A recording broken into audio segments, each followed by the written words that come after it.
స్తోత్రం. హల్లెలూయా.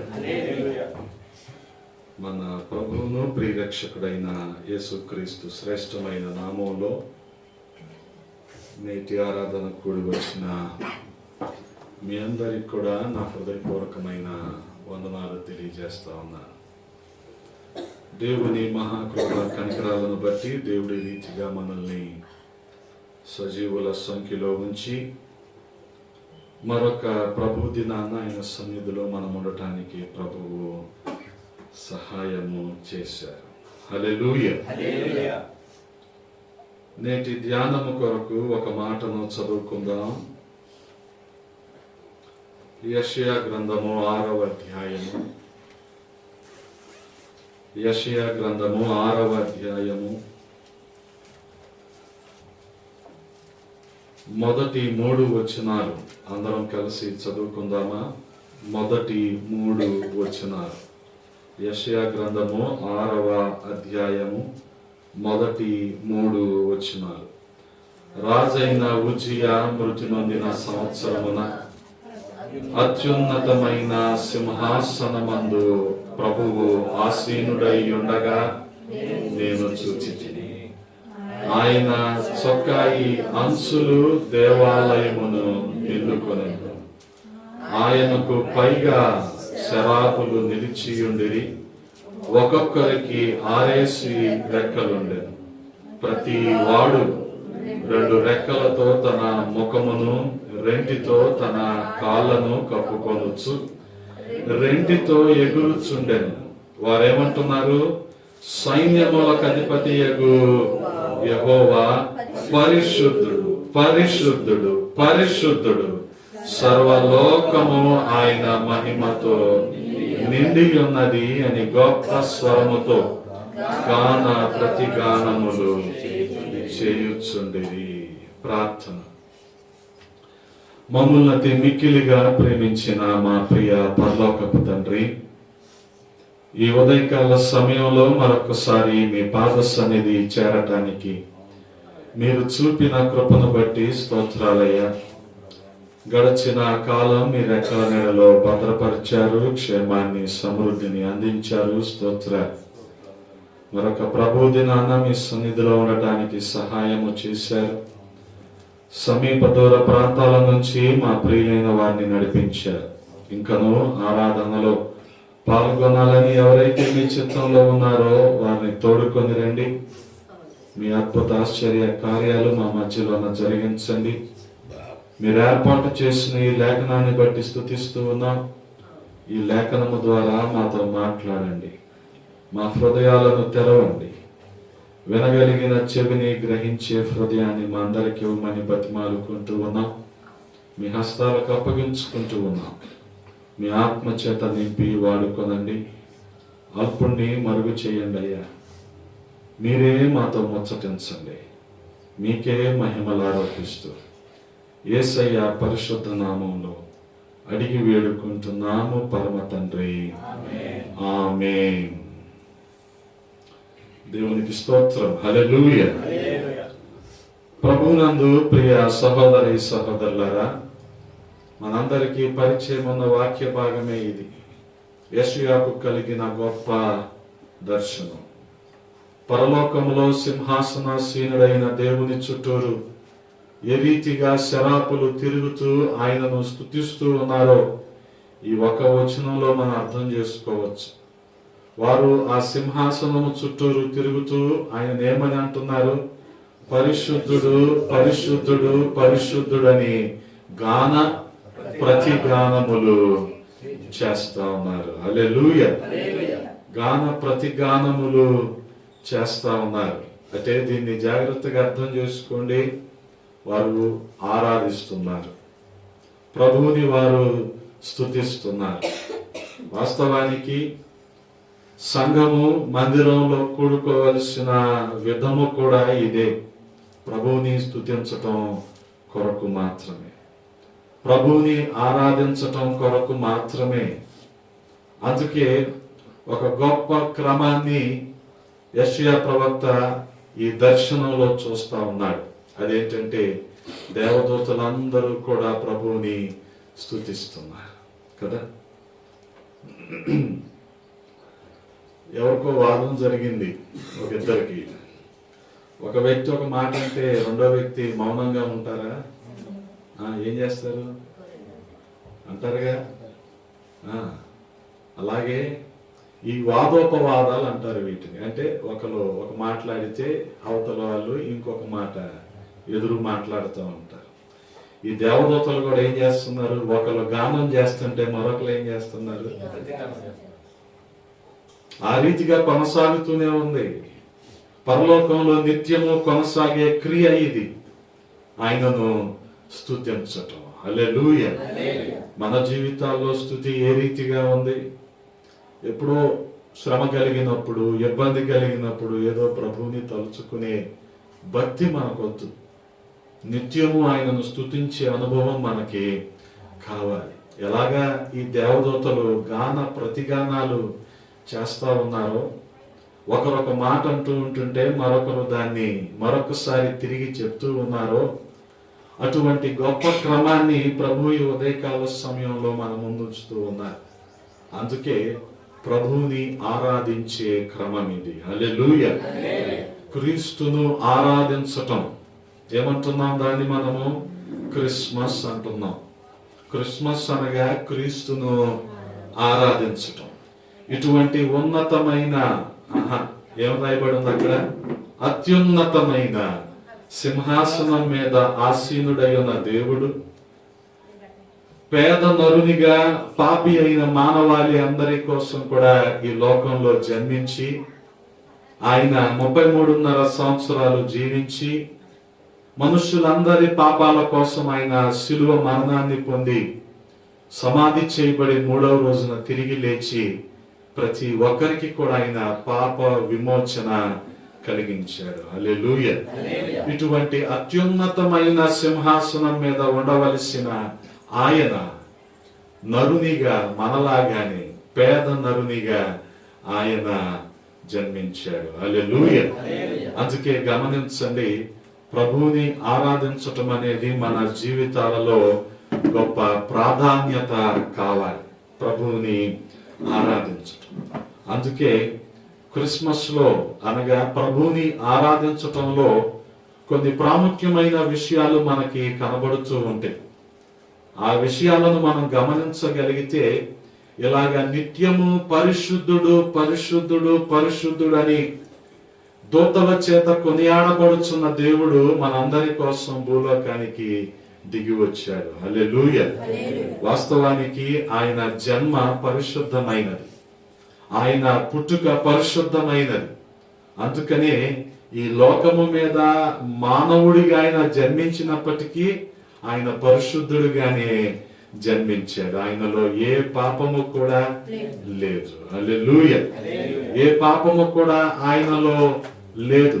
అందుకని ఆయన పరిశుద్ధుడిగా జన్మించాడు. లూకాసు సువార్త 1వ అధ్యాయం 34వ వచనము 35వ వచనం మనం చూడగలిగితే, అందుకు మరియా ఏమంటుంది? నేను పురుషుని ఎరుగని దాననే, ఇదెలాగూ జరుగునని దూతతో అనగా దూత చెప్తున్న మాట, పరిశుద్ధాత్మ నీ మీదకి వచ్చును, సర్వోన్నతుని శక్తి నిన్ను కమ్ముకొనును, కనుక పుట్టబోవు శిశువు ఎలా ఉంటాడు? పరిశుద్ధుడై దేవుని కుమారుడనబడును. హల్లెలూయా. గమనించండి, ఆ అత్యున్నత సింహాసనాసీనుడైన దేవుడు నిత్యము దూతల చేత పరిశుద్ధుడు పరిశుద్ధుడు పరిశుద్ధుడని కొనియాడబడుతున్న దేవుడు మానవుడిగా జన్మించినప్పటికీ ఎలాగ జన్మించాడు? ఆయన పరిశుద్ధాత్మ శక్తి వలన జన్మించాడు. ఆయన ఎలాగా? ఆ పుట్టబోయే శిశువు ప్రవక్త దూత చేత ప్రవచించబడిన విషయం ఏంటి?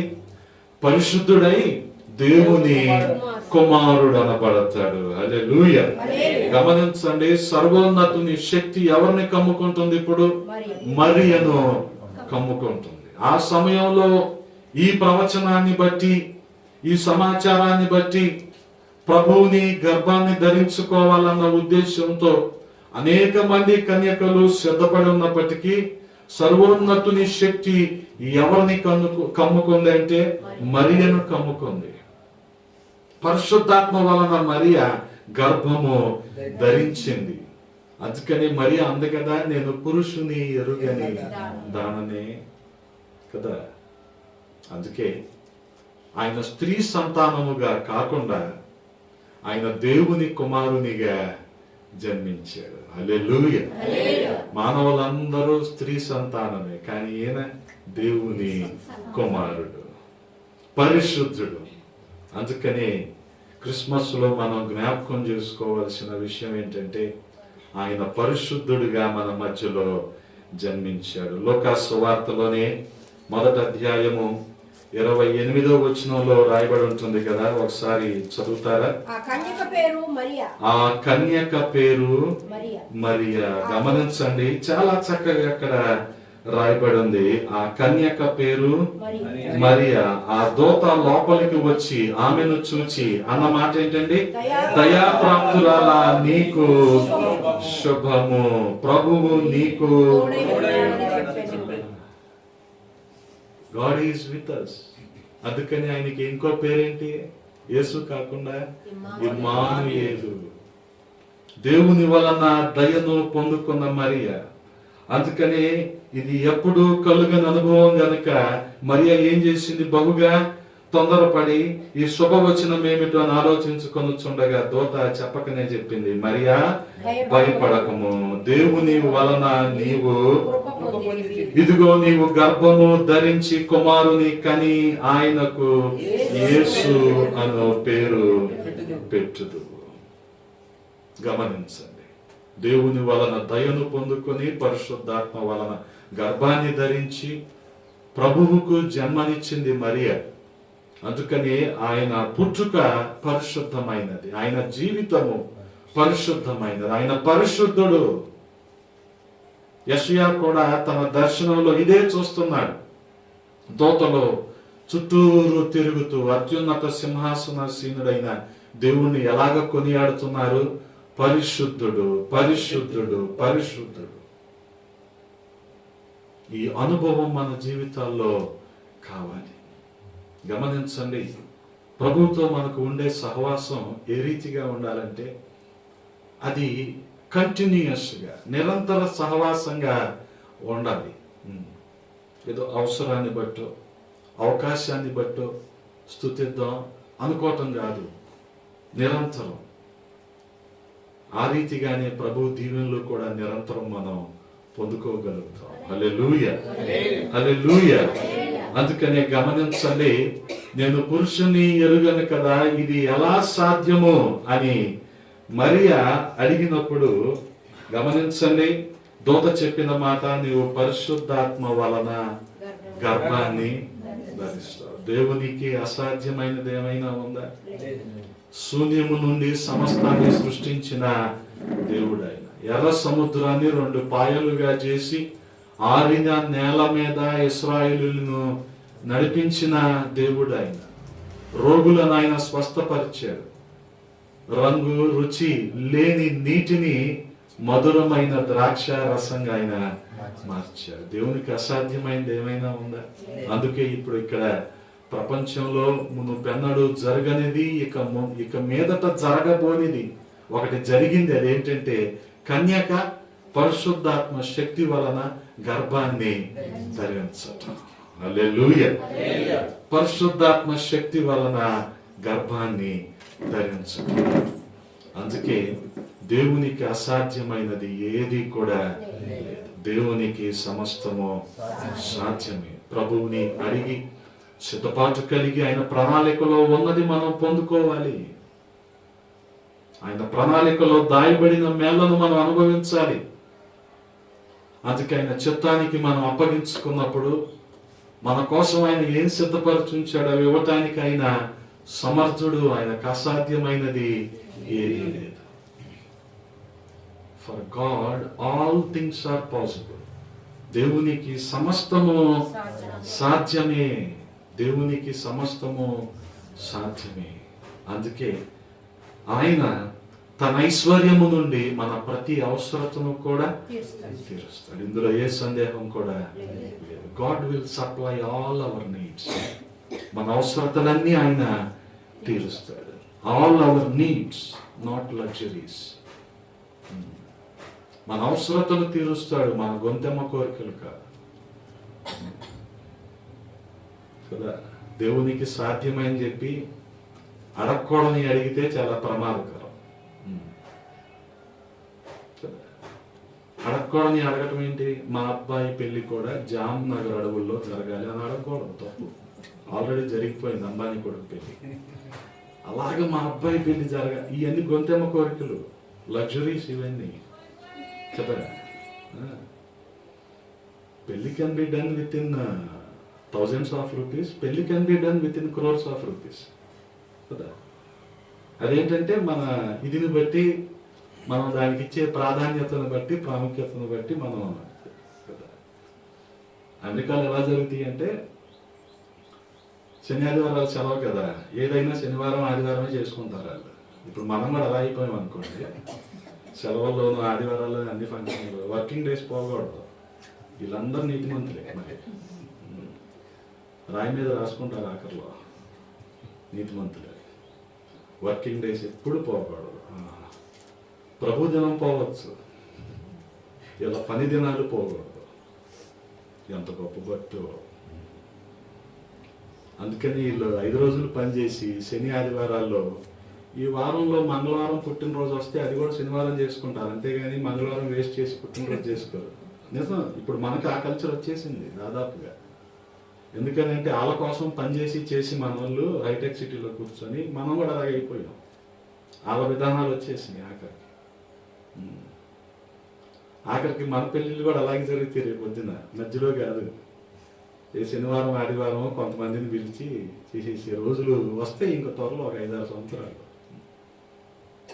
అది అందుకే దేవుడు మన అవసరతలు తీరుస్తాడు, ఆయనకు అసాధ్యమైనది ఏది లేదు.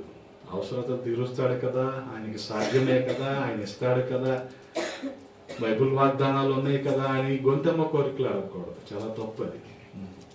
వాస్తవానికి పలానా తలాంత ఇస్తే నువ్వేం చేస్తావో ఆయనకు తెలుసు. అందుకనే తలాంతుల విషయంలో ఆయన అడిగేటప్పుడు చాలా జాగ్రత్తగా ఉండాలి. అన్న అడిగినప్పుడు అలాగే అడిగిందా సమయాల విషయంలో?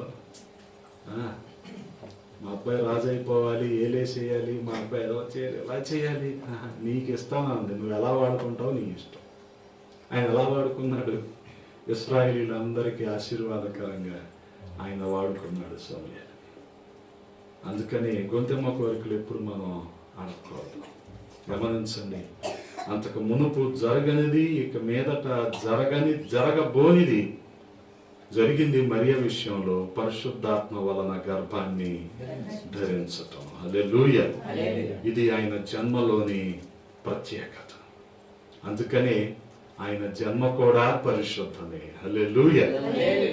దేవదూతలు ఏమని పాడుతున్నారని చెప్పాను? నిత్యము పరిశుద్ధుడు పరిశుద్ధుడు పరిశుద్ధుడని ప్రతి గానాలు చేస్తూ ఉన్నారు.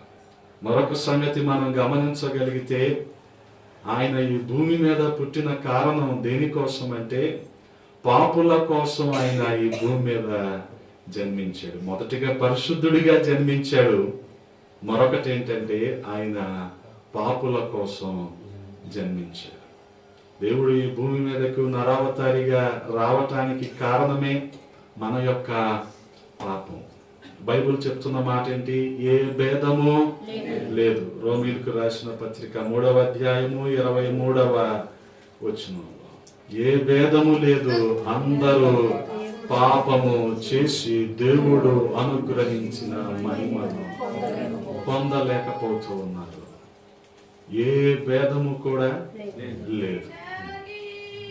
ఈ రీతిగా పాపమయమైపోయిన ఈ లోకాన్ని రక్షించటానికే ఆయన ఈ భూమి మీదకి వచ్చారు. అందుకే లోకా సువార్త 2వ అధ్యాయం 11వ వచనంలో రాయబడి ఉంది కదా, దావీదు పట్టణమందు నేడు రక్షకుడు మీ కొరకు పుట్టి ఉన్నాడు కదా. మనం అనారోగ్యంతో ఉన్నప్పుడే కదా డాక్టర్ యొక్క అవసరం. భూమి పాపంతో నిండిపోయింది కనుకనే రక్షకుని యొక్క అవసరం. ఎందుకని? పాపంతో నిండిపోయినప్పుడు దేవుని కోపాగ్ని రగిలి మరొకసారి భూమిని ఆయన శపించవచ్చు. కానీ ఇంకెప్పుడు భూమిని లేదా మనుషుల్ని శపించనని ఆయన నోవాహు సమయంలోనే వాగ్దానం చేశారు. అందుకని మరి దానికి ప్రత్యామ్నాయం ఏంటి? ఈ పాపం నుంచి విడుదల పొందుకోవాలి అంటే పరిశుద్ధుని రక్తము చిందించబడాలి. అందుకని ఆయన జన్మ పరిశుద్ధం, ఆయన జీవితము కూడా పరిశుద్ధం. అందుకే ఆయన పాపుల కోసం ఈ లోకానికి వచ్చాడు. రక్షకుడు మీ కొరకు పుట్టి ఉన్నాడు.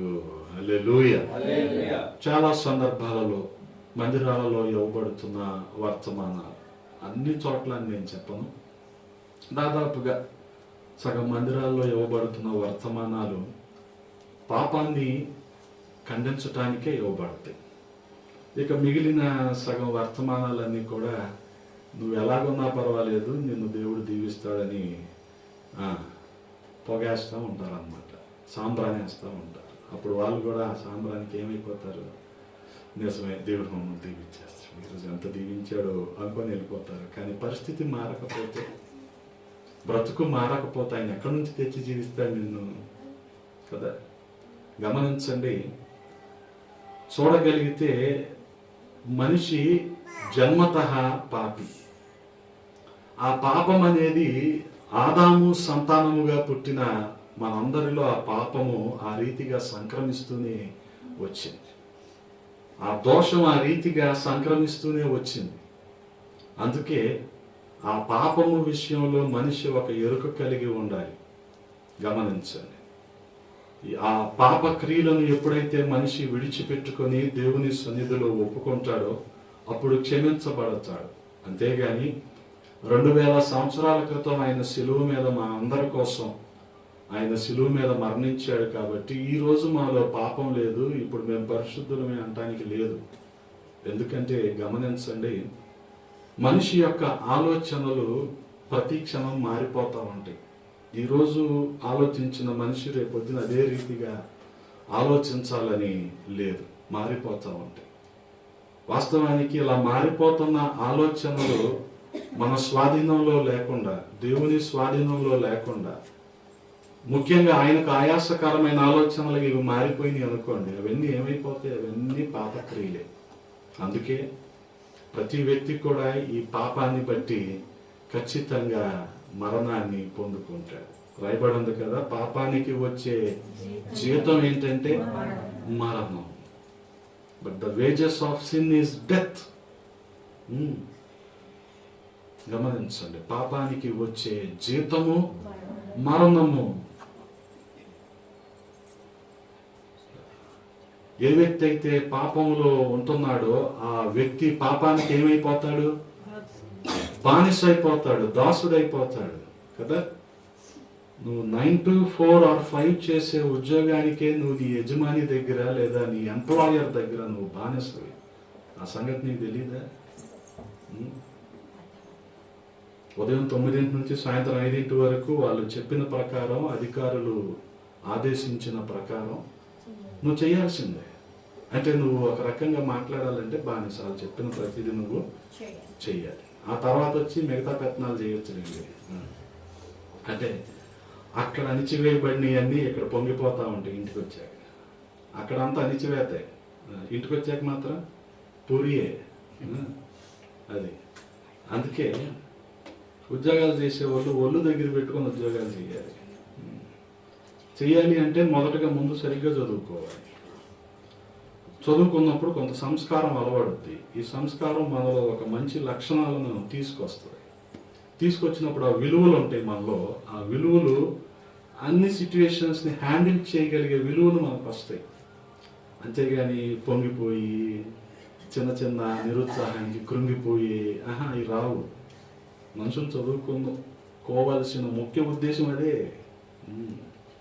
సర్టిఫికేట్ల కోసమో డిగ్రీల కోసమో కాదు. గమనించండి, మీకు చాలాసార్లు చెప్పా కదా, మళ్ళీ చెప్తున్నా. ఎవరో బీకామ్ చదివి రాజకీయాలు చేస్తారంటే పిహెచ్డికి ఇంకా ఎక్కువ చేయొచ్చు. కానీ పిహెచ్డి చేసిన సంస్కారం ఉంటుంది కదా, అది అడ్డొస్తుంది, చేయనివ్వదు. అందుకే ఎక్కువ చదువుకుంటే ఎక్కువ సంస్కారం వస్తుంది. కానీ మన దౌర్భాగ్యం ఏంటంటే ఎక్కువ చదువుకోవడం కంటే ఎక్కువ సంపాదించినోడికి ఈ రోజున ఉంది. అలా ఉంటుందని జనాలు సంపాదన మీద పడ్డారు కానీ గౌరవం మీద, విలువల్ని మీద దృష్టి ఉండట్లా ఇట్లా వదిలేశారు. అందుకని థమ్సప్ వాళ్ళు కూడా 5 రూపాయల వడ్డీకి, 4 రూపాయల వడ్డీకి డబ్బులు తిప్పేసి వీళ్ళే గొప్ప వాళ్ళు అనుకుంటున్నారు ఈ రోజున. ఇది మన క్రైస్తవుల్లోనే. ఎందుకని? డబ్బున్న వాడిని సమాజం గౌరవిస్తుంది. ఇవన్నీ మనం పెట్టుకున్నామండి. అపవాది ఏం చేశాడంటే ఇక్కడ నుంచి తీసాడు మనల్ని, ఒక వేరే రూట్లో పంపించేసాడు. ఇలా వెళ్ళిపోతా ఉంటుంది అంతే. అందుకే గమనించండి, పాపం చేసేవాడు దేనికి బానిస? పాపానికి బానిస. ఆ బానిసత్వం నుంచి విడిపించటానికే ఏ పాపము లేని యేసుక్రీస్తు ప్రభువు వారు ఈ లోకానికి వచ్చి నీ కోసం, నా కోసం తన పరిశుద్ధమైన రక్తాన్ని చిందించాడు. హల్లెలూయా. గమనించండి ప్రియ సహోదరి సహోదరులారా, ఈ విషయాలన్నీ మనం చూడగలిగితే పాపులమైన మన కోసమే యేసుక్రీస్తు ప్రభువు వారు ఈ లోకానికి వచ్చారు. ఈ లోకానికి వచ్చిన ఆయన ప్రతి పాపాన్ని కూడా విడిపించటానికి ఆయన సమర్థుడు. అది ఏదైనప్పటికీ మనుషులు అనుకోవచ్చు, నా పరిస్థితికి ఇంకా విడుదల లేదు అనుకోవచ్చు. కానీ యేసుక్రీస్తు ప్రభువు వారు ఖచ్చితంగా విడిపిస్తారు. కానీ ఈ రోజున ఆ పశ్చాత్తాపానికి బదులు జనాలలో ఉండేది ఏంటంటే, అసలు మాలో ఎటువంటి ఇది లేదు, మేము పరిశుద్ధులం. ఎందుకనంటే 2000 సంవత్సరాల క్రితమే ఆయన మా అందరి పాపాల కోసం మరణించాడు. కాబట్టి ఇప్పుడు మేమెవరో పరిశుద్ధులం అనే భావనలో జనాలు కొనసాగిపోతా ఉన్నారు. Once saved always saved. ఒకసారి ప్రభు మమ్మల్ని రక్షించాడు కాబట్టి మేము ఎల్లకాలం రక్షించబడిన వాళ్ళమే. కానీ ప్రతిరోజు మారిపోతున్న ఆలోచనల సంగతి ఏంటి? అందుకనే ప్రతి విశ్వాసికి అవసరమైనది ఏంటంటే మారు మనస్సు. నీకు మారు మనస్సు కావాలని ఎవరైనా అన్నారనుకోండి, నాకు మారు మనసు కావాలంట. నేను ఎంతకాలం అయిందో తెలుసా బాప్తిసం తీసుకొని? నాకు మారు మనసు కావాలి. ఎందుకని? ప్రతిరోజు ఆలోచనలు ఏమైపోతాయి? మారిపోతాయి కదా, మారిపోతాయి. ఆ రమా క్లాత్ స్టోర్స్ ఉందా? రమాదేవి గారిది కాదు, రమా క్లాత్ స్టోర్స్. రమా క్లాత్ స్టోర్స్ లో నీ ముందు 10 పెడతారు, కానీ నీ పక్కన ఒక లేడీ వచ్చి నుంచుంటారు. నీ ఆలోచనలు మారవా? క్షణంలో మారిపోతాయి. చిల్లర ఆలోచన. మరి నీకు ఇప్పుడు ఏం కావాలి? స్థిరత్వం కావాలి. మరి ఒక దుస్తుల విషయంలోనే నీ ఆలోచనలు ఇన్ని రకాలుగా మారిపోతే ఇక క్రియల విషయంలో ఏంటి పరిస్థితి? అందుకనే గమనించండి, మనలో పాపము లేదు అనుకోవటం బుద్ధిహీనత. మనలో పాపము లేదు అనుకోవటం బుద్ధిహీనత. అన్న ఐరికి పెట్టరా ఇక్కడ. అందుకే గమనించండి, యోహాను రాసిన మొదటి పత్రిక 1వ అధ్యాయము, ఇంకొద్ది గట్టిగా 1వ అధ్యాయము 10వ వచనంలో రాయబడి ఉంది కదా, పాపము చేయలేదని చెప్పుకొని ఎడల ఆయనను అబద్ధుకునిగా చేయువారమగుదుము. గమనించండి, పాపము లేదు అని మనం చెప్పుకునే వాళ్ళమైతే ఎవరు? మనం అబద్ధం ఆడినట్టే. ఇదే యోహాను భక్తుడు అంటాడు, మన ముఖాన్ని అద్దంలో చూసుకొని మర్చిపోయే వాళ్ళం అంట. మన పరిస్థితి ఏంటో మనం మర్చిపోతున్న వారం. అందుకనే గమనించండి, ఈ పాపుల కోసమే యేసుక్రీస్తు ప్రభువారు రక్షకుడిగా ఈ భూమి మీద జన్మించాడు. హల్లెలూయా, హల్లెలూయా. గమనించండి, ఆ పరిశుద్ధుడు పరిశుద్ధుడు పరిశుద్ధుడు అని కొనియాడబడుతున్న దేవుడే భూమి మీదకి దిగి రావటం ఒక గొప్ప అద్భుతం. దాదాపుగా 70-80 సంవత్సరాలలో, ఆ దశకాల్లో చార్ల్స్ డ్యూక్ అనే ఒక ఆస్ట్రోనాట్ చంద్రమండలం మీదకి వెళ్ళాడు. వెళ్ళి అందరూ వెళ్ళారుగా చాలామంది. ఈయన గొప్పతనం ఏంటంటే, ఈయన వెళ్ళినోడు వెళ్ళక అక్కడ ఒక లోనార్ రోవర్ అనే దానిని డ్రైవ్ చేశాడు. అంటే ఒక జీప్ లాంటి దాన్ని డ్రైవ్ చేశాడు. ఎక్కడ? చంద్రుడి మీద. చంద్రుడి మీద డ్రైవ్ చేశాడు. ఇంకా ఆయన ఎలా చూస్తారు? ఇక కిందకి అంతరిక్షంలో నుంచి కిందకి రాగానే ఆయనకి ఇంకా బాగా సన్మానాలు చేస్తూ ఆయన్ని పొగుడుతూ, నీ అంత తోడలేడు, ఎంత గొప్ప పని చేసావు నువ్వు కదా. అంటే ఆయన ఒకటే మాట అన్నాడు, అయ్యా నేను చంద్రమండలం మీదకి వెళ్ళటం గొప్ప ఏం కాదు, కానీ ఆ దేవాది దేవుడే భూమి మీదకి రావటం గొప్ప అన్నాడు. హల్లెలూయా. అటువంటి గొప్ప అద్భుతం 2000 సంవత్సరాల క్రితం ఆవిష్కరించబడింది యేసుక్రీస్తు ప్రభువారి పుట్టుక ద్వారా. ఎందుకు వచ్చాడు ఆయన అంటే పాపుల కోసమే వచ్చాడు. జక్కయ్య విషయంలో కూడా లోకాభక్తుడు అదే అంటాడు కదా, నశించిన దానిని వెదకి రక్షించటానికే మనుష్య కుమారుడు ఈ లోకానికి వచ్చాడు. హల్లెలూయా.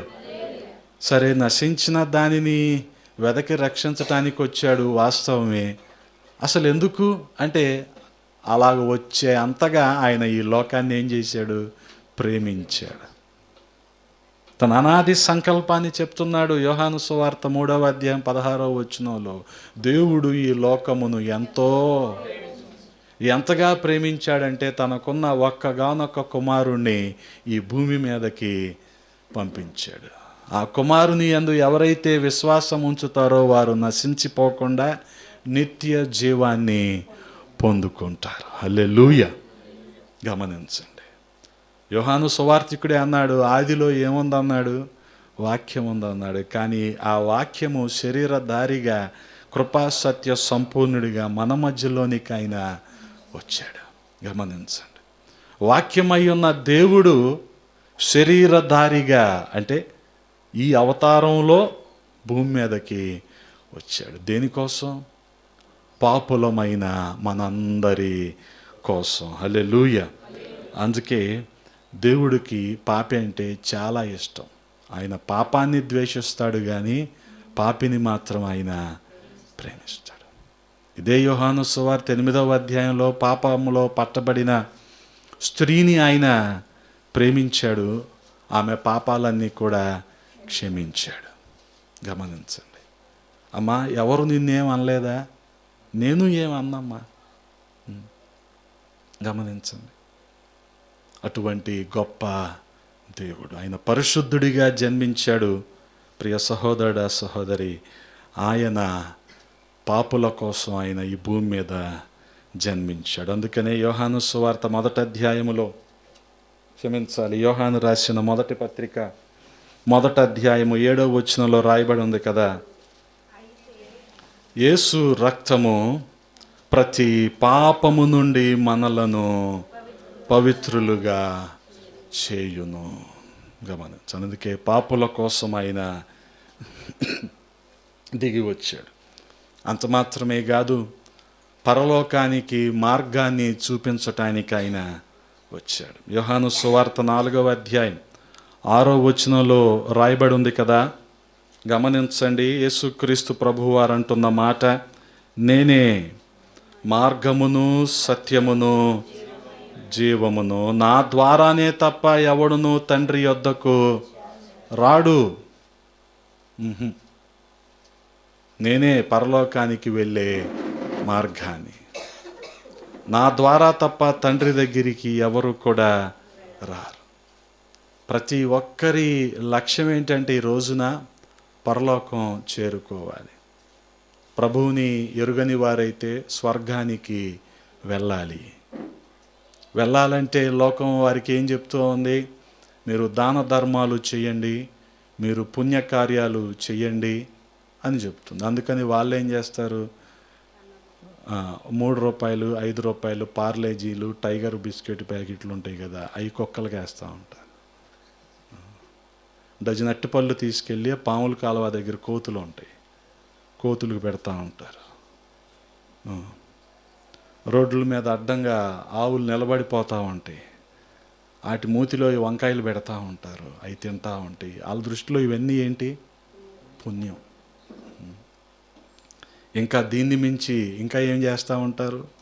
గుళ్ళకి గోపురాలకు తిరుగుతూ వారి పాపాలకు విడుదల కలుగుతుందేమోనని ఎదురు చూస్తూ ఉంటారు. కానీ వారికి మనశ్శాంతి దొరకదు. కారణం ఏంటంటే వారు నిజ దేవుడిని ఇంకా తెలుసుకోలేదు. నిజ దేవుడిని తెలుసుకోలేదు. వారు స్వర్గానికి వెళ్ళాలంటే ఈ పుణ్యకార్యాలు చేయాలని వారు నిర్ణయించుకొని అలా చేస్తున్నారు. కానీ వాస్తవానికి ప్రభువు మనకి అందించిన రక్షణను బట్టి ఆయన ప్రేమను మనం చూపించాలి. బిఆర్టీఎస్ రోడ్లో పడుకునేవాడిని కూడా లేపి ఒక కవర్ ఇవ్వాలి. నిజమే, ఇవ్వాలి. ఎందుకు? కాదు, ప్రభువు మనల్ని రక్షించాడు. ఆ ప్రేమను అతనికి తెలియజేయటం కోసం ఆ పని మనం చేయాలి. అంతేగాని ఇవి చేస్తేనే ఈ రోజులో విశ్వాసుల్లో కూడా 190 మందిలో ఉండే అపోహ ఏంటో తెలుసా? అన్నం పుణ్యం అని. అందుకని బొవ్వెడతాకి ఎక్కువ ఇంపార్టెన్స్ చూపిస్తారు. కానీ సువార్త ప్రకటించడానికో, మీటింగులు పెట్టడానికో, తన్నులు తినటానికో, స్టేషన్ చుట్టూ తిరగటానికి ఎవడు రాడు. చూడండి, ఈ క్రిస్మస్ సీజన్లో మాకు ఒక మంచి ప్రణాళిక ఉంది. లెనిన్ సెంటర్ దగ్గర నుంచి రాఘవయ్య పార్క్ వరకు సువార్త ప్రకటించాలి. ఇది బీ సెంటర్ రోడ్లో. ఇలాంటి వాటికి ఎవరు అన్నం పెడితే మాత్రం పుణ్యం వస్తుంది అనుకుంటారు. చాలామందిలో 190 మందిలో ఉండే ఆలోచన ఇది. 90 మందిలో ఉండే ఆలోచన ఇది.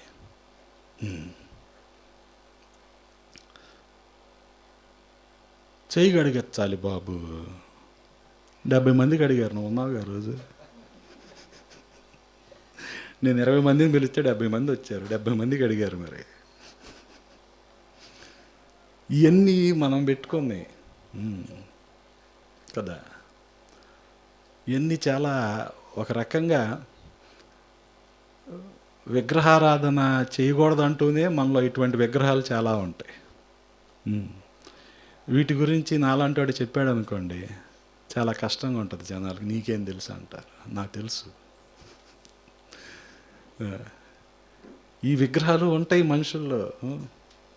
మంగళవారం విగ్రహం ఒకటి ఉంటుంది, శుక్రవారం విగ్రహం ఒకటి ఉంటుంది, ఇంకేముంటుంది?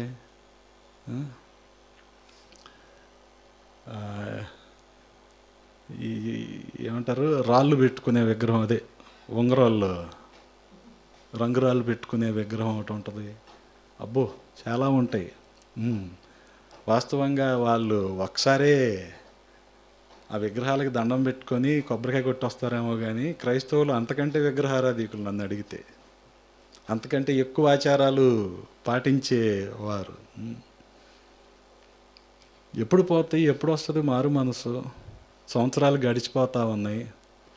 బాధ్యతాయుతమైన క్రైస్తవ్యం అలవర్చబడకపోతే చాలా కష్టం. ఏంటి మన బాధ్యత? పొరుగువారు ప్రభువుని తెలుసుకోవాలి. మనం పొందుకున్న రక్షణ వాళ్ళు పొందుకోవాలి. మనం అనుభవిస్తున్న ప్రభు ప్రేమను వాళ్ళు కూడా అనుభవించాలి. ఇది రెస్పాన్సిబుల్ క్రిస్టియానిటీ. ఈరోజున ఇది అవసరం లేదు జనాలకి. మనుషుల్ని సంతోషపెట్టే క్రైస్తవ్యం అవసరం. ఆ కుటుంబం అంతా రావాలనుకోండి మందిరానికి, ఏం చేయాలి? ఆ కుటుంబంలో ఇద్దరు పిల్లలకి ఒక పాటకి డ్యాన్స్ నేర్పించి ఇక్కడ డ్యాన్స్ వేయించాలి. ఇప్పుడు ఇటువంటి అన్నమాట ఆకర్షించే పద్ధతులు ఇవి. అది 10 మంది పిల్లలుండి ఒక పిల్లోడు డ్యాన్స్లో లేడు అనుకోండి, ఆ కుటుంబం రాదు. అప్పుడు ఎవరికి సిలువ వేస్తారు? సేవకుడికి సిలువ వేస్తారు. అప్పుడు మార్చి ఏప్రిల్ వరకు ఎదురు చూడవసరలా, గుడ్ ఫ్రైడే వరకు, డిసెంబర్ 31లోపు అయిపోతే. ఏంటి మనం చేసేది? పాపం దీనివల్ల ఏమైనా ఉపయోగం ఉందా? ఈ డ్యాన్సుల వల్ల, వీటి వల్ల. కానీ వాళ్ళు ఎటువంటి భ్రమలో ఉంటారో తెలుసా? ఈ డ్యాన్సులు వేసేవాళ్ళు వాళ్ళు అసలు మేము భక్త్ సింగ్ గారు అంత సేవ చేసామనే భ్రమలో ఉండిపోతారు. ఏది సతీష్ గారు అంత కూడా కాదు, భగత్ సింగ్ గారు అంత చేశారు వీళ్ళు అనే ఫీలింగ్లు ఉండిపోతారు. మరి ఇప్పుడు వీళ్ళు వేస్తున్నంతసేపు వీళ్ళ తల్లిదండ్రులు చేసే పని ఏంటి? ఫోటోలు తీసుకొని వీడియోలు తీసుకొని మా అబ్బాయి వేసాడు తెలుసా, డ్యాన్స్ వేసాడు తెలుసా, డ్యాన్స్ వేసాడు తెలుసా, డ్యాన్స్ వేసాడు తెలుసా, ఎన్నిసార్లు స్క్రోలింగ్ అన్నమాట కింద. నువ్వు ఇంగ్లీష్ మీడియం కానీ మా తెలుగు అర్థం కాదులే నీకు. స్క్రోలింగ్ ఇవన్నీ ఏమైపోతుంది? ఆత్మల రక్షణ సంగతి ఏమైపోతుంది? దాని పట్ల మన భారం ఏమైపోతుంది కదా? గమనించండి. వాస్తవానికి ఇంత చదువుకున్నవాడు న్యూస్ పేపర్ చదవాలిగా రోజు, అది వాడి సామాజిక బాధ్యత కదా. ఆ న్యూస్ పేపర్ చదివే 300 నెలకి సంవత్సరానికి 3600 పక్కన పెడితే కరపత్రాలకు ఉపయోగపడుతున్నాయి అని న్యూస్ పేపర్ వేయించడం మానేసాం మేము.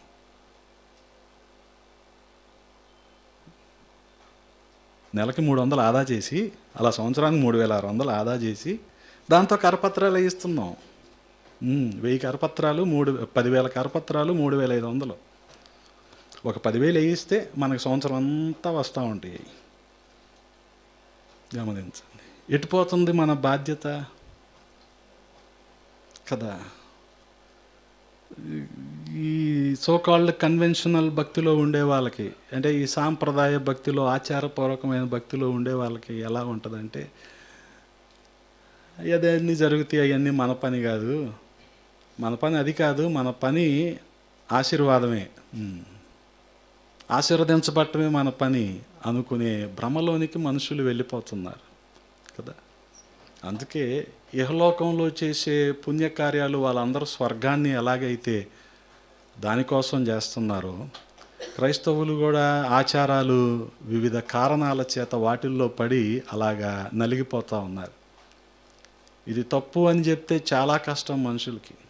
గమనించండి, ఈ వారం కాలం సమయంలో చాలా ముమ్మరంగా, ఎంత ముమ్మరంగా అంటే ఉదయం సేవకుల కూడిక, ప్రతి రాత్రి సువార్త కూడిక. నిన్న రాత్రి కూడా జంగారెడ్డిగూడెంలో కార్యక్రమం. ఇక్కడ కూడా విజయవాడ నుంచి జంగారెడ్డిగూడెం వెళ్ళి మళ్ళీ ఇంటికి వచ్చేసరికి రాత్రి 1 గంట అయిపోయింది. ఇంత ముమ్మరంగా ఈ వారం కాలం పరిచర్య జరుగుతూనే ఉంది. ఒక మీటింగ్కి వెళ్ళా. ఆ మీటింగ్కి నాకు వర్తమానానికి సమయం ఇచ్చే ముందు స్తుతి ఆరాధన చేస్తున్నారు ఈ మధ్య, ఇది ఒకటి ఉందిగా. ఒక అతను మంచి అయ్యప్ప భజన రేంజ్లో వాయించాడు, జనాలు కూడా అలాగే ఎగిరారు విపరీతంగా అన్నమాట. ఇక తర్వాత అతను దాని గురించి అలా జరిగింది ఇలా జరిగింది అని మాట్లాడుతున్నాడు. ఒకటి బాగా గుర్తుపెట్టుకోండి, పరిశుద్ధాత్ముడు ఎప్పుడు జనాల్ని ఉప్పొంగ చేయడు. ఇలాగ మ్యూజిక్ ఉన్నంతసేపే ఎగురేవాడు మ్యూజిక్ ఉంటేనే ఎగురుతాడు. మ్యూజిక్ ఆపంగానే ఆగిపోతారు, ఇంకేం ఉండదు.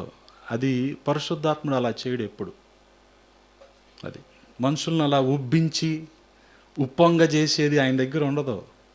పోనీ నిజంగా నువ్వు ఆ రాత్రికాల సమయంలో ఆత్మను పొందుకుంటే తెల్లారి నీ బతుకు అసలు పూర్తిగా మారిపోద్ది. ఇక పాత వాసనలు ఏమీ కనపడకూడదు. కానీ తెల్లారులేస్తే మళ్ళీ అవే పాత ఆలోచనలు, పాత అలవాట్లు, మాట తీరు మారలేదు, వాక్శుద్ధి లేదు. నువ్వు రాత్రి ఎగిరిందంతా తోచు. అది అటువంటి వద్దు. గమనించండి, బాధ్యతాయుతమైన క్రైస్తవ్యం ఈ రోజున మనకి కావాలి. ఎక్కువ మంది పోగయ్యారు. ఇవన్నీ అవసరం లేదు ఈ రోజున, ఇవన్నీ అవసరం లేదు. కొండూరు మండలంలో ది హయ్యెస్ట్ గ్యాదరింగ్ ఎవరిది అంటే జాయ్ గారిది. మీటింగ్ పెడితే 336x36 లేచేవాళ్ళు. ఇప్పుడు ఆ ఖర్చు అంతా వ్యక్తిగతంగా 1-to-1 మనం పెడుతున్నాం ఇప్పుడు కదా. చెప్పినోడికే చెప్పి ఈ పద్ధతులు మానేసాం. వ్యక్తిగతంగా మనిషిని రీచ్ అవుతున్నాం ఈ రోజున. మనం ముఖాముఖిగా ఒక మనిషిని కొంత సమయం కేటాయించి అతను సువార్త చెప్తున్నాం మనం, ప్రభువుని తెలుసుకుంటాడు అని. అంతేగాని విన్నవాళ్ళే విని వచ్చిన వాళ్ళే వచ్చి వీటి వల్ల ఏ ఉపయోగం ఉండదు. అందుకే కొంత విఘ్నత అవసరం ప్రతి విశ్వాసికి కూడా. అలాగే మనం పొందుకున్న ఆ రక్షణ, ఆ పరలోక భాగ్యం ఇతరులకు కలగటం కోసం మనం ఎంతో ప్రయాసపడాలి. అందుకే ఆ పరలోకానికి వెళ్ళే మార్గాన్ని చూపించటానికి ఎవరొచ్చారు? యేసుక్రీస్తు ప్రభువు వారు వచ్చారు. అందుకని ఆయన అన్న మాట ఏంటి? నేనే మార్గాన్ని, సత్యాన్ని, జీవాన్ని. హల్లెలూయా. గమనించండి, ఆ మార్గమును బట్టి మనం పరలోకానికి వెళ్ళకపోతే ఎక్కడికి వెళ్తాం? అప్పుడు ఖచ్చితంగా నరకానికి వెళ్తాం కదా. పొయ్యి దగ్గర మంచి మంట వస్తూ ఉందనుకోండి, ఓ 10 సెకండ్లు అలా చేయబెట్టండి,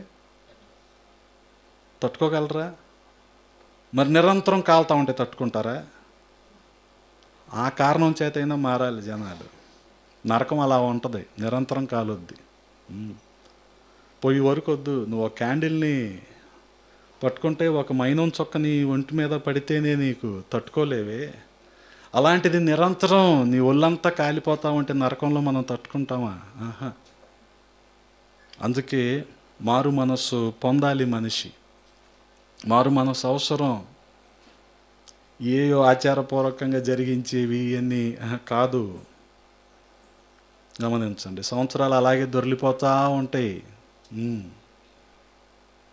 అలా క్యాలెండర్లు మారిపోతాయి, కొత్త క్యాలెండర్లు వస్తాయి, ఇవన్నీ జరిగిపోతూనే ఉంటాయి. మన హృదయం మారాలి ముఖ్యంగా. అప్పుడే ప్రభువుని బట్టి, ఆయన మార్గాన్ని బట్టి మనం పరలోకాన్ని చేరుకుంటాం. హల్లెలూయా. అందుకే గమనించండి, ఆయన పరిశుద్ధుడిగా వచ్చాడు గనుక ఆయన యందు విశ్వసించిన వారందరూ కూడా పరిశుద్ధులు అవుతారు. గమనించండి, నీతిమంతులు విశ్వాస మూలముగా జీవిస్తారు. మరి ఏంటి నీతి? ఎవరు విశ్వాసాన్ని కలిగి ఉంటారు. అందుకని అబ్రహాము దేవుణ్ణి నమ్మాడు, అది అతనికి ఏమైపోయింది? అది పాపాన్ని తీసివేయటానికి యేసుక్రీస్తు ప్రభువు వారి లోకానికి వచ్చారు. అలాగే పరలోకానికి మార్గాన్ని చూపించటానికి యేసుక్రీస్తు ప్రభువు వారి లోకానికి వచ్చారు. కేవలము పాపాలు ఒప్పుకొని పశ్చాత్తాపపడి రక్షించబడి ఈ అనుభవాలతో పాటుగా మనకు కావాల్సింది ఏంటంటే దేవునితో సమాధాన పడటం, మనుషులతో సమాధాన పడటం, అన్నిటికంటే ముఖ్యంగా మనతో మనం సమాధాన పడటం కదా. చాలా ప్రాముఖ్యమైనది. అందుకని దూతలు పాడుతున్న పాట మీకు తెలుసుగా, సర్వోన్నతమైన స్థలములలో దేవునికి, ఆయనకిష్టులైన వారికి భూమి మీద సమాధానం. ఆయనకిష్టులైన వారికి భూమి మీద సమాధానము. లూకాసు సువార్త 2వ అధ్యాయం 14వ వచనంలో రాయబడి ఉంది కదా, ఆయనకిష్టులైన మనుషులకు భూమి మీద సమాధానం. గమనించండి, మొదటిగా మనతో మనకు సమాధానం అనేది అవసరం. మన సహోదరులతో సమాధానం అనేది అవసరం. గమనించండి, చాలామందికి వారితో వారికే సమాధానం ఉండదు. ఏమవుద్ది? వాళ్ళకి నచ్చరు, వాళ్ళ పేరు నచ్చదు. ఇంట్లో వాళ్ళేమో పెంటమ్మని పెడతారు, వీళ్ళకి పేరు నచ్చదు అనుకుందాం. వాళ్ళేమో ఎంతో వాళ్ళ తాతలనో ఆయనమ్మలనో అమ్మమ్మలనో గుర్తు చేసుకొని మరీ పెడతారు ఆ పేరు, వీళ్ళకి అది నచ్చదు. మరి సమాధానం ఏమైపోద్ది? పోయింది. వీళ్ళకే సమాధానం ఉండదు. అదంతా మన భ్రమ. అందుకనే చాలామంది కొంత చదువుకున్నాక ఈ పేరుతో పిలవబట్టం బాగోలేదని చెప్పి పేర్లు మార్చుకుంటూ ఉంటారు. చాలామందికి వాళ్ళ పేరు నచ్చదు, అందుకని దాన్ని ఏం చేస్తారు? షార్ట్ కట్ చేస్తారు. పేరు ఎందుకు పెట్టింది? పిలవటానికే కదా. ఇప్పుడు గరుడా బస్సును ఏం చేశారు మీకు తెలుసుగా? ఏం చేశారు జీవిత గరుడ బస్ని? అమరావతి చేశారు. అది అమరావతి అని విజయవాడ నుంచి హైదరాబాద్ వెళ్ళేటప్పుడు అన్ని ఊర్లో చదువుతారు కదా. హైదరాబాద్ నుంచి విజయవాడ వచ్చేటప్పుడు అన్ని ఊర్లో చదువుతారా? అప్పుడు అమరావతి ఏమవుద్ది? పాపులర్ అవుతుంది. నీకు పేరు పెట్టింది కూడా పాపులర్ అవటం కోసమే. నువ్వు ఆ ఉన్న పేరుని సగం చేసావనుకో, జెసికాలో కాదీసావనుకో, సగం చేసావనుకో, దీవెనలు సగమే వస్తాయి. పూర్తిగా పిలవండి, పూర్తిగా పిలవండి. No short cuts please. అది సమూయేలుని హన్నా సమూయేలే అని ఉంటుంది, అంతేగాని సమూ అనలేదు ఎప్పుడు. అని ఉంటే ఆయన ఇశ్రాయేలీలు అందరికీ ప్రవక్త అయ్యేవాడు కాదు, కొంతమందికి అయ్యేవాడేమో అంతే. పేర్లో ఉన్నది దేవుడు మనల్ని ప్రసిద్ధిలోనికి తీసుకెళ్ళటం కోసం. అది అంతేగాని ఉన్న పేరుని మార్చుకోవటాలు, బతుకు మారాలి కదా. పేరు మారితే ఏమొస్తుంది? బ్రతుకు మారటం ఇంపార్టెంట్ కదా. అందుకని వాళ్ళ పేరంటే వాళ్ళకి ఇష్టం లేని వాళ్ళకి ఏం లేదని చెప్పాను. వాళ్ళతో వాళ్ళకే సమాధానం ఉండదు, మనుషులతో సమాధానం ఉండదు, దేవునితో సమాధానం ఉండదు. అందుకనే ధన్యతల కొండ మీద యేసుక్రీస్తు ప్రభువారు ఉంటారు కదా. సమాధానపరుచువారు ధన్యులు, వారు ఏమనబడతారు? దేవుని కుమారులు అనబడతారు. హల్లెలూయా. అది మనం అనుకునేటట్టు అన్ని దానాలలో కన్నా గొప్ప దానం అన్నదానం కాదు, సమాధానం. చాలా ప్రాముఖ్యమైనది అది. చెప్పాగా మీకు. ఇప్పుడు ఇంటికి వెళ్ళాక చికెన్ లేకపోతే సమాధానం ఉండదు జెసిక. వెళ్ళేపాటికి రెడీగా ఉండాలి అక్కడ. అది మధ్యలో రాజా దగ్గర, నాయుడు గారి కొండ బిర్యానీ దగ్గర ఆగాలి. ఆగపోతే సమాధానం ఉండదు. అందుకని సమాధాన పరుచు వారు ఎవరు ఇప్పుడు? అందుకని అన్న తీయాలి, జేబులోని డబ్బులు తీస్తే అప్పుడు సమాధాన పరుచువాడు అవుతాడు. వారు ధన్యులు, వారు ఏమనబడతారు? దేవుని కుమారులు అనబడతారు. ఆ రీతిగా దేవునితో మనకి సమాధానం కలిగి ఉన్నప్పుడు, మన పాపాలు మన దగ్గరే ఉంటే దేవునితో మనం సమాధానం కలిగి ఉండం. దేవునితో మనకు సమాధానం ఉండదు. మన పాపాలని మనం విడిచిపెట్టుకున్నప్పుడే దేవునితో సమాధానం. గమనించండి, చాలామంది ఈ నెల చాలా ప్రణాళికలు కలిగి ఉంటారు. అలా చేయాలి, ఇలా చేయాలి, ఇలా చేయాలి, అలాగ ఉండాలని. కాదు, వీటన్నిటికంటే ముఖ్యం ఏంటంటే పాపాల నుంచి విడుదల పొందటమే గొప్ప క్రిస్మస్. అది అంతేగాని ఖర్చులు, కొత్త బట్టలు, అయ్యి ఇవి కాదు. కాదు. గమనించండి, చాలా సందర్భాల్లో ఇటువంటి ఆచారంలోనికి వెళ్ళిపోయి మనుషులు, గమనించండి, దేవుని యొక్క ప్రణాళికను మర్చిపోతూ ఉన్నారు. వారు ఏమనబడతారు? పరిచేవారు దేవుని కుమారులు అనబడతారు. మనం కూడా దేవుని కుమారులు, కుమార్తెలు అనబడటం కోసమే, తండ్రితో మనకి లేని సమాధానాన్ని, సఖ్యతను తీసుకురావటం కోసమే 2000 సంవత్సరాల క్రితం పరిశుద్ధుడిగా పాపులను రక్షించే యేసుక్రీస్తు ప్రభువారు, పరలోకానికి మార్గమైన యేసుక్రీస్తు ప్రభువారు ఈ భూలోకం మీదకి వచ్చారు. తండ్రితో మనల్ని సమాధాన పరిచారు. హల్లెలూయా. అంటే మధ్యలో ఆయన ఏం చేశాడు? మనకి మధ్యవర్తిగా ఉండి దేవునికి మనకి సంధిని కుదిర్చాడు ఆయన. అందును బట్టే అబ్బా తండ్రి అని ఆయన మనం పిలవగలుగుతూ ఉన్నాం. హల్లెలూయా.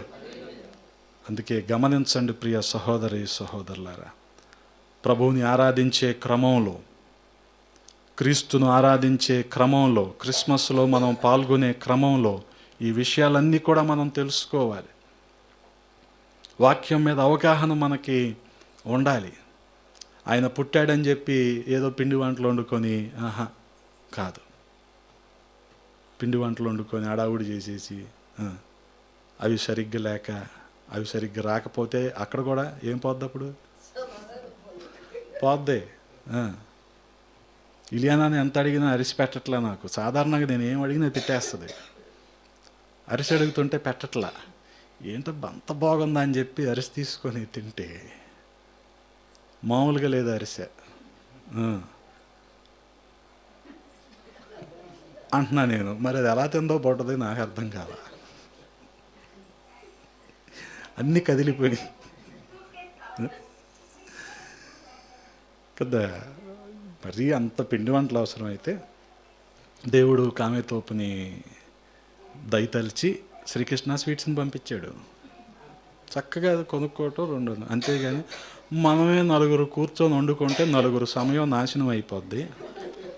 అలాంటి ఎప్పుడో పెట్టుకోకండి అవన్నీ. మరి అది ఇప్పుడు ఏంటంటే బ్లింకిట్, జెప్టోలు, ఇంకేంటమ్మా అయ్యి, ఇంకేంటి అకాయ్ అయ్యి, స్విగ్గీ, జొమాటోలు ఎన్ని వచ్చినాయి కదా. రూపాయి పోతే మళ్ళీ సంపాదించుకోగలవు, ఈరోజు సమయం పోతే సంపాదించుకోలేవు. ఇది చాలా ప్రాముఖ్యమైంది. అందుకని ఆ శ్రీకృష్ణాలు ఏదో కొనుక్కొని ఏదో పిల్లలకి పెట్టి నువ్వు కూడా ఒకటి తిని చేయాలి. కానీ అంతేగాని ఆ సందోళ్ళు అందరినీ, రోడ్లో అందరినీ పిలిచినందుకు మళ్ళీ ఏం చేయాలి? వాటాలు వేయాలిగా. ఆ వాటాలు సరిగ్గా లేకపోతే మళ్ళీ సమాధానం పోయింది కదా. ఒక్క మొక్క ఎక్కువ ఇచ్చి చూడండి ఎవరికైనా, మీ సమాధానం ఉంటుంది. మీకు సంతస క్రిస్మస్, సమాధాన క్రిస్మసే మీకు. ఇంకా ఇవన్నీ అవసరమా? కొద్దిగా ఎదుగుదాం, కాస్త పరిపక్వంగా ఆలోచిద్దాం కొంచెం.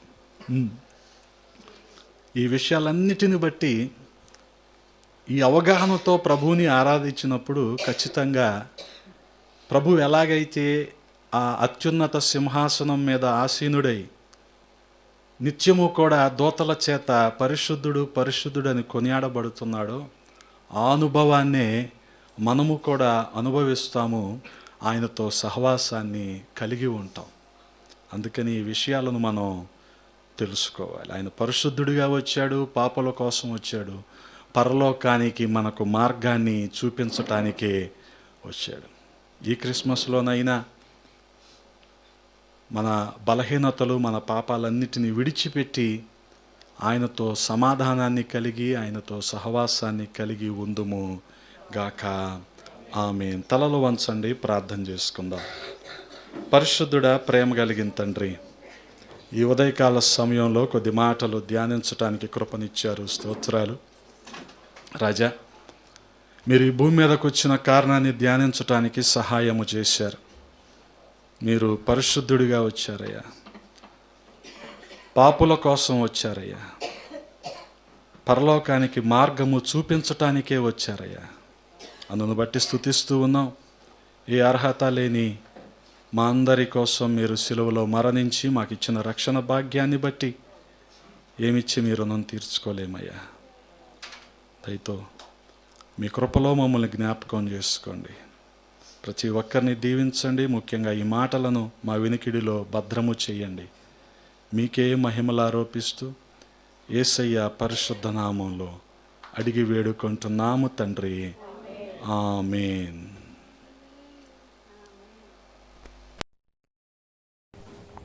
మీ అందరికీ వందనాలు. ఒక పాట పాడబడుతూ ఉండగా మన హృదయపూర్వకమైన కానుకలు సమర్పిద్దాం.